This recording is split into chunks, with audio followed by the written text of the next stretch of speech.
Sempat mencapai harga tertinggi sepanjang setahun terakhir pada Oktober 2017, namun harga gabah kering panen di Bali pada bulan berikutnya justru mengalami penurunan. Penurunan harga gabah tersebut terjadi di tingkat petani dan penggilingan, masing-masing turun 3,3 dan 3,2%.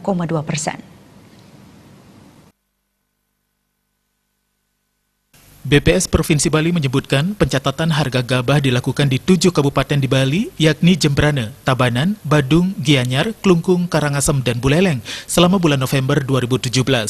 Pada bulan tersebut terjadi penurunan harga gabah kering panen di tingkat petani sebesar 3,3% menjadi 4.413.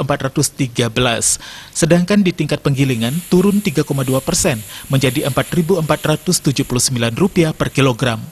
Padahal pada bulan sebelumnya mencapai harga tertinggi sepanjang setahun terakhir, yakni di tingkat petani Rp4.566 dan di tingkat penggilingan Rp4.631 per kilogram.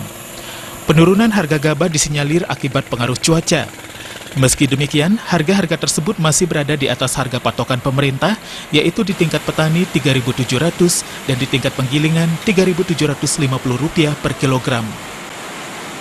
Besar dugaan di sini diakibatkan mungkin karena pengaruh cuaca, sementara kita maklumi bersama barangkali kalau Bapak Ibu sudah memahami, kita sama-sama melihat petani kita sebagian besar tidak mempunyai lantai jemur, jadi tidak suka barangkali harus panen, sementara tidak mempunyai lantai jemur, harganya itu dijual dengan kondisi seperti itu adanya. Barangkali itu penyebab pemicu daripada penurunnya harga gabah ini. Sementara itu, secara nasional, harga gabah kering panen rata-rata mengalami kenaikan.